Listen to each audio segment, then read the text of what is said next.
प्रत्येक जिनिस और संपर्कर मूल्य को ना आम तो सहजरे जानीपारानी जे पर्यंत सठिक समय न आसी। जेमिति प्रत्येक दिन आम अगणित प्रश्वास केते जो अम्लजान को मागणार प्रकृति ठार नौ ता विषय थरेले भावती किंतु जिते डाक्तरखाना से अम्लजान आवश्यकता पड़े आको किनिया ना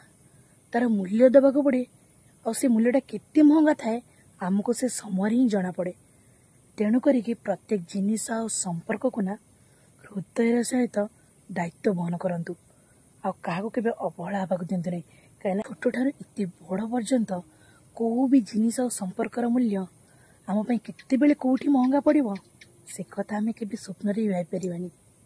तेणुक सबू किसी को देखी चाहिए